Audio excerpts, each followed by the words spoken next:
অনেক দিন আগের কথা, এক শান্ত গ্রাম, যা সবুজ ফসলের মাঠ আর বিশাল বনের ধারে বসত। সেই গ্রামে ইয়াদ নামে এক ভালো ছেলে থাকত। তার সাথে ছিল তার দয়ালু বুড়িমা সিহাম। সাদামাটা ঘরটিতে সুখ আর বরকত লেগেই থাকত। ইয়াদ ছিল তার মায়ের একমাত্র সন্তান। ছোটবেলায় তার বাবা মারা যান। এরপর থেকে সিহাম তার ছেলেকে আঁকড়ে ধরেছিলেন, দুনিয়ার সব ভালোবাসা যেন তাকেই দিয়েছিলেন। আর ইয়াদও ছিল মায়ের অনুগত। তার সেবায় কোনো কমতি করত না, সব সময় গর্ব করে মায়ের ভালো গুণগুলোর কথা বলত।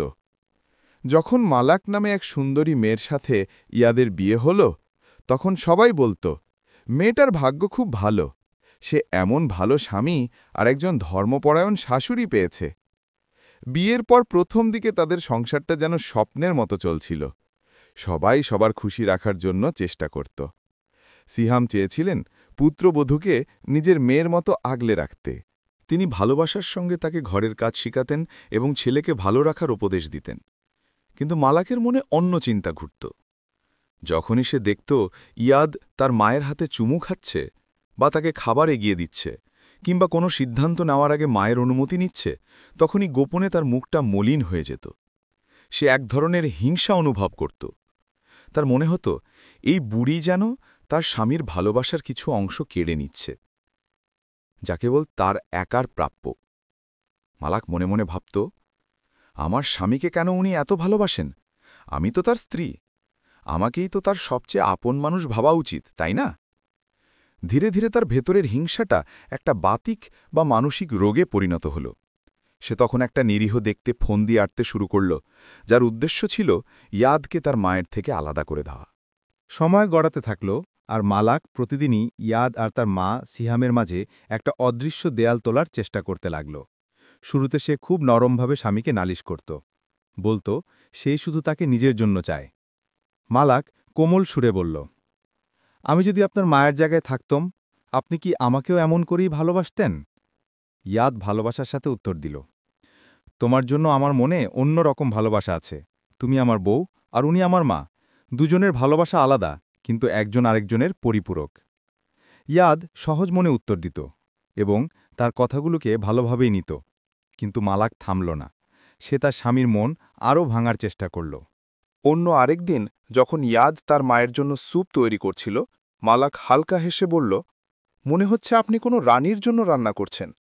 আমি যদি অসুস্থ হই, আপনি কি এত যত্ন করবেন? ইয়াদ স্নেহভরে বলল, এর চেয়েও বেশি যত্ন করব আমার প্রিয় মালাক।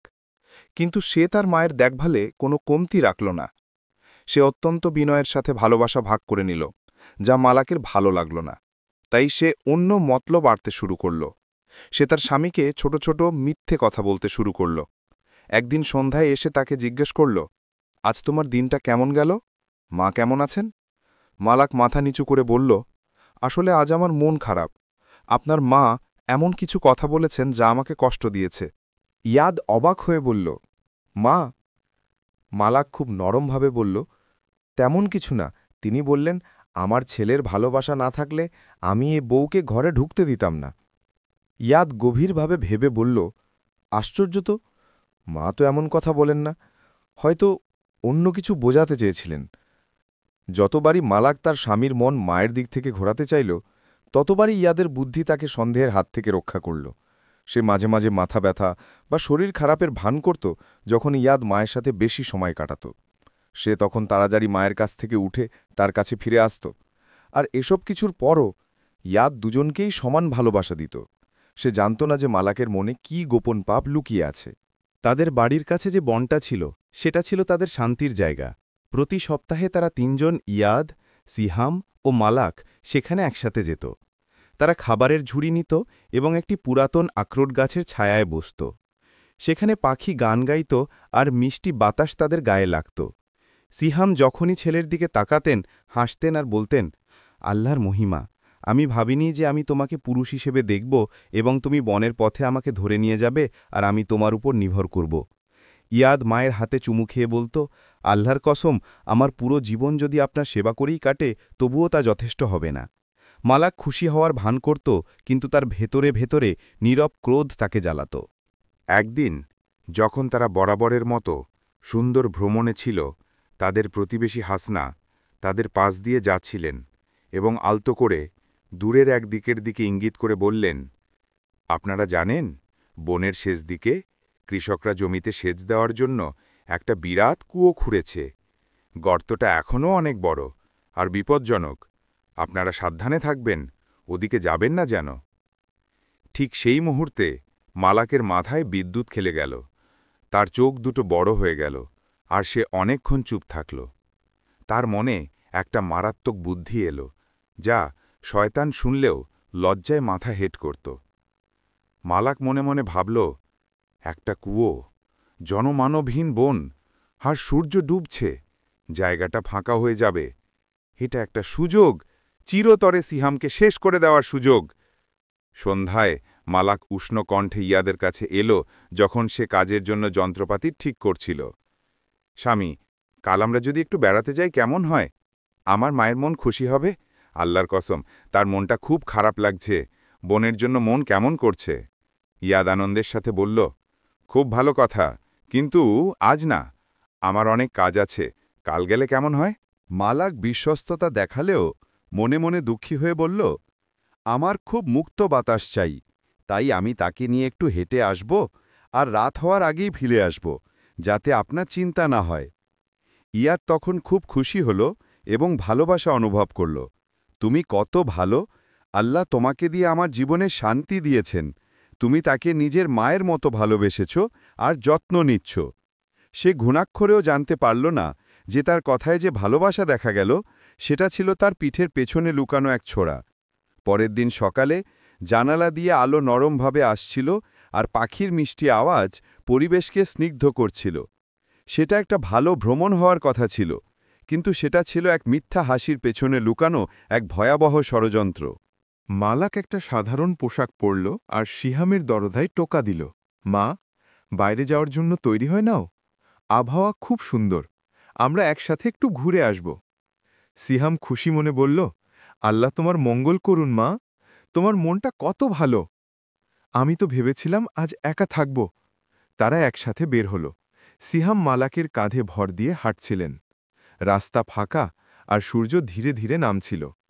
বনের ভেতরে সবকিছু শান্ত লাগছিল, কিন্তু মালাকের মনটা যেন ফুটন্ত চুল্লির মতো গরম।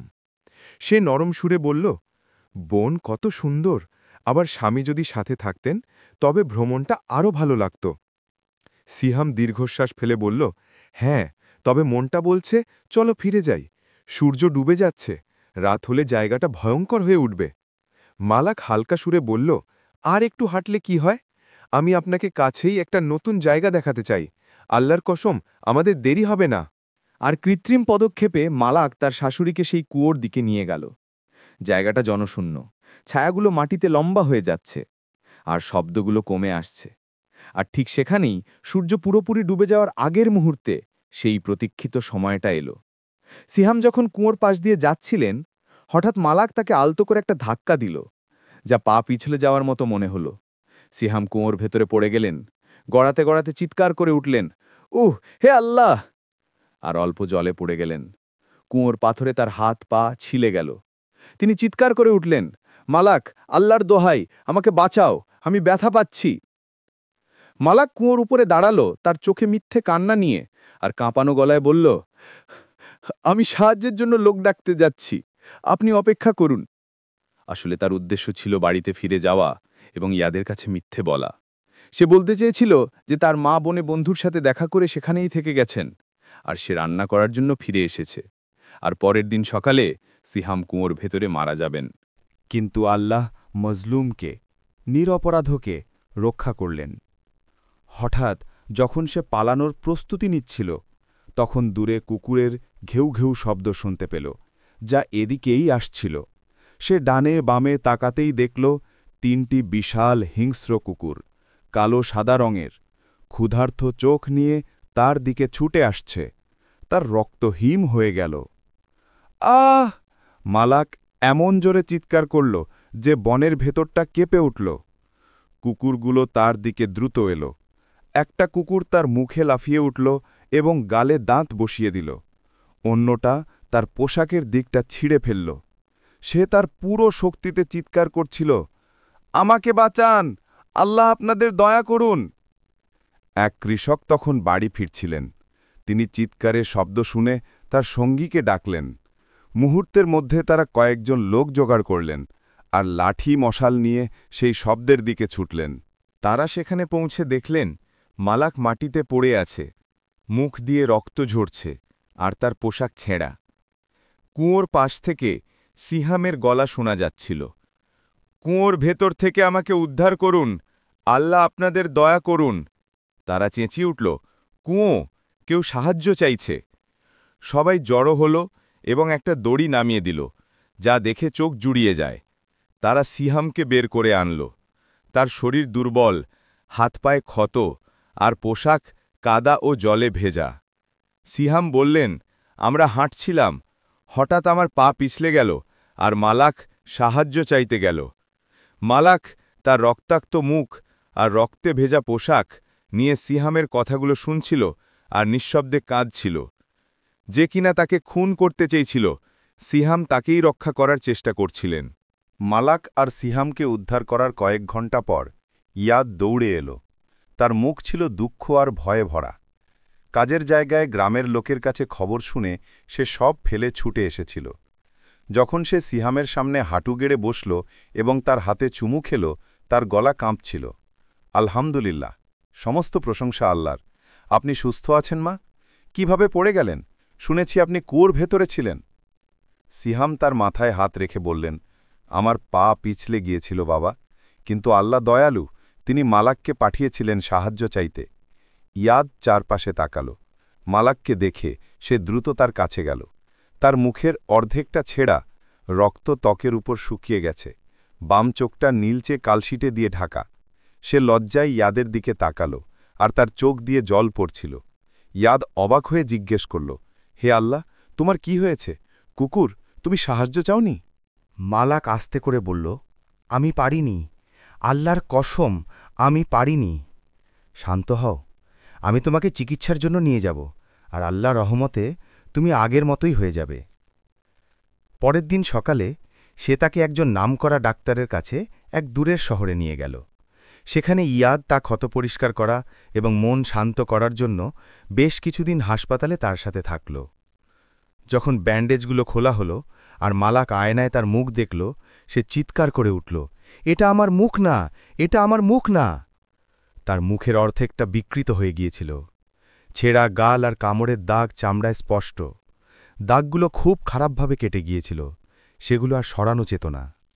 আর প্রথমবারের মতো মালাক অনুভব করল যে সে আয়নার আগে থেকেই ভেতর থেকে কুৎসিত। আর সে কান্না করল দিনের পর দিন, মাসের পর মাস। এক বৃষ্টির রাতে সে ঘরের এক কোণে নামাজ পড়ছিল আর সিজদার সময় কাঁদছিল। হে আমার প্রভু, আমি কত কুৎসিত, আমার মনটা কত কঠিন। আমি প্রায় এমন এক মাকে হত্যা করতে যাচ্ছিলাম যিনি আমাকে ভালোবাসেন, আর এমন এক স্বামীকে যিনি আমাকে বিশ্বাস করেন। হে সবচেয়ে দয়ালু, আমাকে ক্ষমা করো, আমাকে ক্ষমা করো। আমি তোমার ক্ষমা ছাড়া আর কিছুই চাই না। আর সেই দিন থেকে সবকিছু পাল্টে গেল। দীর্ঘ চিকিৎসা আর ইয়াদের যত্ন পাওয়ার পর, যিনি মালাকের চেহারা দেখে একটুও বিরক্তি দেখাননি, তারপরে তারা একসাথে বাড়িতে ফিরে এলেন। তার মুখে লজ্জা আর দুঃখ লেগে থাকত। যখনই কেউ তাকে দেখত, তারা প্রথমে দাগগুলোর দিকে তাকাত আর তারপর শান্তভাবে চোখ নামিয়ে নিত। রাতে যখন সে তার ঘরে ছিল, সে অনেকক্ষণ আয়নায় তাকাল। তারপর সে এক নতুন দৃষ্টিতে নিজেকে দেখতে শুরু করল, যে দৃষ্টিতে ক্ষত বা রং দেখা যেত না, বরং একটা হৃদয় দেখা যেত যা এক সময় দরাকে দূরে ঠেলে দিয়েছিল। সে আয়নাটা রেখে দিয়ে মনে মনে বলল, হে আল্লাহ, আমার এই জীবন যেন আমার ভুলের কাফফারা মানে প্রায়শ্চিত্ত হয়, আর আমার এই দাগগুলো যেন আমার প্রতিটি পাপের ওপর সোয়াব মানে দান হয়, যা আমি করতে চেয়েছিলাম। ভোরে মালাক সিহামের আগে রান্নাঘরে গেল এবং তার প্রিয় দারুচিনি চা আর গরম নাস্তা তৈরি করল। সে সুগন্ধি পাতা দিয়ে টেবিল সাজাল। সিহাম যখন লাঠিতে ভর দিয়ে এলেন, তিনি সবকিছুর দিকে তাকিয়ে মালাককে দেখলেন এবং শান্ত কণ্ঠে বললেন, আমার মেয়ে, আমি জানি না কি তোমাকে বদলে দিয়েছে, তবে আমি প্রতিদিন আল্লাহকে ধন্যবাদ জানাই যে তুমি আমার সাথে আছো। মালাক চোখ থেকে জল গড়িয়ে পুড়তে দিতে বলল, আল্লাহর কসম মা, আমি আপনার এই স্নেহ পাওয়ার যোগ্য নই, কিন্তু আমি আল্লাহর কাছে ক্ষমা চাই। সিহাম এগিয়ে এসে মালাকের মাথায় হাত রাখলেন আর বললেন, আমার মেয়ে, মানুষ যখন অনুশোচনা করে তখন আল্লাহ তাকে শাস্তি দেওয়ার চেয়ে অনেক বেশি দয়ালু। আল্লাহর কসম, আমি তোমার উপর খুশি। ইয়াদ, যিনি সবকিছু চুপচাপ দেখছিলেন, তিনি মালাকের মুখোমুখি হননি বা মায়ের কাছে তার পড়ে যাওয়ার কারণ জিজ্ঞেস করেননি, যেন তিনি সবকিছু জানতেন, কিন্তু তিনি গোপন রাখা আর দয়া করাকেই বেছে নিয়েছিলেন। এক রাতে তিনি তার পাশে বসলেন। মালাক, মুখ হল না যা আমরা দেখি, বরং যা আমরা ভালো কাজ করি, আর তোমার মুখ এখন আগের চেয়েও সুন্দর, কারণ এটা এখন অনুতপ্ত মুখ। আর সে কেঁদে উঠল যখন সে বুকে হাত থেকে বলল, আমি আর কাউকে কষ্ট দেব না, আর আমি তোমাদের সবচেয়ে বাধ্য নারী হয়ে থাকব। তারা তাদের বাড়িতে শান্তিতে বসবাস করতে লাগল। মালাক এখন নম্রতা, সেবা এবং বাধ্যতার উদাহরণ হয়ে উঠলেন। যখনই সে আয়নায় তাকিয়ে তার গালে গভীর সেই দাগ দেখত, সে ফিসফিস করে বলতো, এটা আমার ভুলের ফল, আর আমার মুখের একটি চিহ্ন যা আমাকে মনে করিয়ে দেয় যে আল্লাহ আমাকে আমার নিজের থেকে রক্ষা করেছিলেন। এবং সে বলতো, হে আল্লাহ, যেমন আপনি গোপন করেছেন তেমনি ক্ষমা করুন, যেমন আপনি রক্ষা করেছেন তেমনি দয়া করুন, এবং যেমন আপনি বদলে দিয়েছেন তেমনি আমাকে এই ভালো কাজের ওপর স্থির রাখুন। এবং এভাবেই গল্পের পাতাগুলি গুটিয়ে গেল তার সাথে থাকা সমস্ত আবেগ, ঘটনা এবং উত্থান পতন নিয়ে। কিন্তু গল্পগুলি আমাদের মধ্যে যে প্রভাব ফেলে তা তার শেষ হওয়ার পরেও দীর্ঘকাল স্থায়ী হতে পারে। যদি এই গল্পটি আপনাকে প্রভাবিত করে থাকে, তবে মন্তব্যগুলিতে আপনার মতামত আমার সাথে শেয়ার করতে ভুলবেন না, এবং চ্যানেলটি সাবস্ক্রাইব করুন যাতে আপনি ভবিষ্যতের গল্পগুলি মিস না করেন। আপনাকে অনুসরণ করার জন্য ধন্যবাদ, এবং নতুন গল্পে শিগগিরই দেখা হবে। সবাই ভালো থাকবেন।